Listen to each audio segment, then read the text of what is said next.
मोगाच्या भावा भयणांनो, कोलकाताची सांत तेरेजा मदर तेरेजान एके फावटी अशें म्हणलें, आमी खऱ्यांनीच दुसऱ्यांचो मोग करूंक सोदता जाल्यार आमी बोगसूंक शिकूंक जाय. If we really want to love others, we must learn to forgive. आनी ही उतरां आयच्या वाचपाचो अर्थ उगडापो करतात. आयची वाचपां आमकां देवाची दया आमच्या रागा परस व्हड आनी ताचो मोग आमच्या निती परस खोल आसा हें शिकयता. आयच्या पयल्या वाचपांत आमी प्रवादी योनास निराशी जाता, रागाभरीत जाता तें आयकलां. कित्याक देवान निनवेचो नाश करूंक ना. देव निनवेचो नाश करूंक सोदतालो, पूण जेन्ना निनवेच्या लोकान देवा लागीं बोगसोणें मागलें, जेन्ना तांणी आपल्या काळजांत तावन पातकाचें प्राचीत केलें, तेन्ना देवान निनवेच्या लोकांक बोगशिल्लीं, तांचो नाश करूंक ना. आनी हें प्रवादी योनासाक त्या वेळार सोजमो ना. देव ह्या लोकांक पातकी लोकांक मोग आनी दया कित्याक दाखयता तें प्रवादी योनासाक त्या वेळार सोजमो ना. ताका जाय देवान नीत केल्ली, त्या निनवे लोकांचो नाश केल्लो ताका जाय.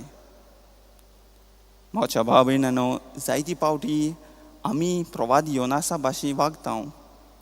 आमकांय जाय देवान आमचे चडशीं बरे भाशेन वागूंक, मोग दाखोवंक, पूण पातक्यां विशीं एके भाशेन तांकां कास लावंक, तांकां शिक्षा दिवंक.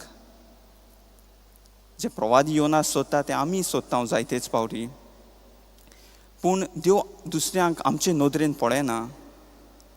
ताची काकूट आमच्या चिंतना परस खूब व्हड. तो आपल्या मोगाचे रचनेक खास न्हय, पूण ताचो मोग आनी ताची शांती दिवंक सोदता. आयज आमकां देव आमची काळजां ताच्या काळजा भाशेन करूंक आपयता. तो मोग करता तेच भाशेन आमी दुसऱ्यांचो मोग करूं. तो बोगशिता तशेंच आमी दुसऱ्यांक बोगसूंक आमकां आयचें पयलें वाचप आमंत्रण दिता. तशेंच आयच्या सुवर्तमानान जेजू आपल्या शिसांक मागणें कशें करता तें शिकयता. आनी तें कसो शिकयता तें सोबीत उतरांनी आमच्या बापा म्हणून शिकयता. जेजू आमकां देवाक बाप म्हूण उलो मारूंक आयज एक सोयेक दिता. आमी भियेनासतना देवा विशीं वचूंक, आमी ताचेर विस्वास दवरूंक, तीर बावाट दवरूंक आमकां जेजू फरमायता. म्हज्या भाव भयणींनो, आमचे बापा हें मागणें एक फकत मागणेंच न्हय, तें आमचे क्रिस्ती जिणेची एक रीत. आमी क्रिस्ती जिवीत कशें जिवंक तें आमकां हें मागणें उगडापें करता. आनी एक म्हत्वाची वस्त तें आमकां मागणें शिकयता तें म्हणल्यार देवाचें बोगसोणें आनी काकलूट. जशें देवान आमकां बोगशिल्ल्याय, जशें देवान आमकां दया आनी काकूट दाखयल्या, तशीच आमी दुसऱ्यांकूय बोगसूंक जाय, दुसऱ्यांकूय दया दाखोवंक जाय. आनी हेंच आमकां हें मागणें शिकयता. प्रितीच्या भावा भयणांनो, आमी दर दिसा म्हणटा आनी आमी आमचेर चुकलेल्यांक बोगशिता, तशीं आमची पातकां बोगोस. आनी ह्या उतराचो अर्थ, ह्या उतराचो मुखेल हेतू म्हणल्यार बोगसोणें. आमी आमच्या भावा भयणीक बोगसूंक तयार ना जाल्यार देव आमकां कसो बोगसतलो काय हें आमी विचार करूंक खूब गरजेचो.